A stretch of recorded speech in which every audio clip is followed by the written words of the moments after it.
Today I'm building a paint display rack for my brother-in-law. Hey guys, how's it going? Earlier in the year, my brother-in-law texted me basically a napkin sketch of a custom paint storage rack that he wanted to store his acrylic paints. A couple messages back and forth, a finalized design and a quote later, I could get started. Over at the table saw, I split a sheet of 1/2-inch thick maple plywood in half. Then I set up the crosscut supports on the workbench, mark out the cut, and cut it to length with the circular saw and straight edge, making sure to tape the cut line to avoid tearing out the maple veneer. This will be the back panel of the paint rack. Resetting the workbench to outfeed mode, I ripped the plywood to width again, and with the workbench reconverted back into crosscut mode, cut the plywood to length again. With this panel separated from the rest of the sheet, I can start marking out my lines to cut out the center to break this into the two side panels of the paint rack, which I do with the circular saw and straight edge again. The pieces didn't come out 100% identical, so to flush up the angled end, I clamped the two panels together with the hand screw clamp and clamped the hand screw clamp to the workbench and flush up the angle sides with my hand plane. No idea why I didn't just use the bench vise, which is literally mounted 2 inches away. Who knows? Side panel's done. Now for the top and bottom. Back at the table saw, same story, rip to width, cut to length, this time on the miter saw. And now for the anchor points on the back panel. With all of the pieces cut to size, it's time for assembly. Using glue and pin nails, I just tack everything together with butt joints and wipe off the glue squeeze out with a damp cloth. I finessed the width of the back panel a little bit by taking light passes at the table saw to make sure I wasn't taking too much off at a time, and eventually I got it to fit, which I immediately popped back out before I set the rest of the unit off to the side to finish drying. Since the back panel is going to have 21 dowels sticking out of it, I figured a jig would be the best option here to maintain distancing and make sure that they all pointed in the same direction. Maintaining distancing, that's something that we should all be fairly good at this point, since it's, been a year. I ripped down a 2x4 scrap at the table saw, cut it to length on the miter saw, and then over at the workbench, I break out the calipers and mark out the center of the board.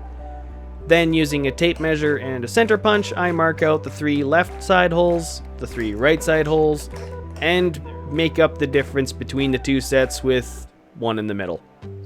It worked.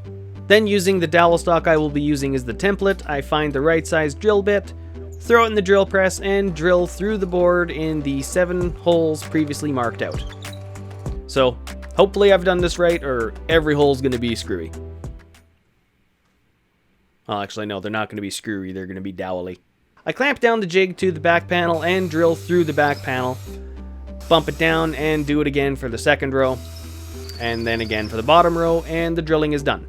Back over at the table saw, I break out my mini crosscut sled, and conveniently enough, the edge of the runner is the right distance away from the blade to act as a stop block.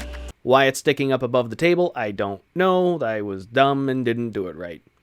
I cut the dowel into at least 21 segments, since I know I did a few extra just in case, but I can't remember how many just in cases I had.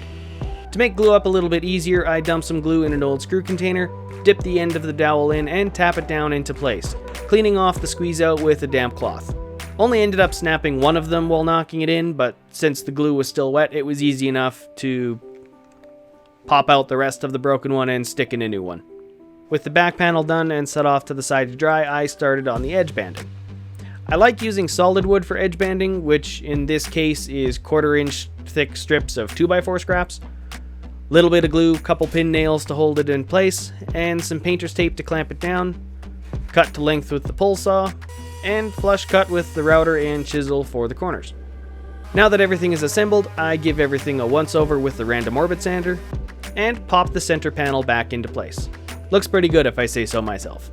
To mount the side exterior dowels, I clamp the jig to the side panel again, mark out the drill bit depth needed so I didn't punch through, drill into the side panel, and knock the dowels into the holes, same as before. Down in the stain room, I pop the panel back out. Just in and out with this thing. Just sit down. And since this has all of the dowels, I decided to go with the spray shellac so that I didn't have to work a brush around all of the dowels. I believe I gave this 3 coats, sanding with 320 grit in between coats and finishing with 3000. For the rest of the frame, I taped off the top of the exterior since I'm only finishing the interior, and I didn't want to have to deal with any overspray, and again, 3 coats here as well as sanding with 320 and 3000. With everything finished, I popped the panel back into the front. There it goes again, just popping right, just sit down. Stay. Pre-drill the 4 corners and screw the panel back down into place. And with that, it's time to pull off the tape and hand it off to the brother-in-law and he can do his thing with it. He has his own channel and I'll link a card up here where he showcases his artwork. He does good work, you should check it out.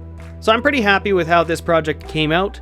Everything worked out really well, the plywood had some really nice figuring in the veneer, and my brother-in-law's paint job came out fantastic as well. And with that, I'm going to call it a video. Thank you all for watching, and if you like what I'm doing here, give this video a thumbs up and subscribe for more. If you have any questions or comments, I look forward to seeing them in the comment section below. And if you want to see more up-to-date projects, you can always follow me on Instagram at John the Schreiner. I'm a lot more active over there with mostly daily uploads. Otherwise, I'll see you in the next video, and have a good one.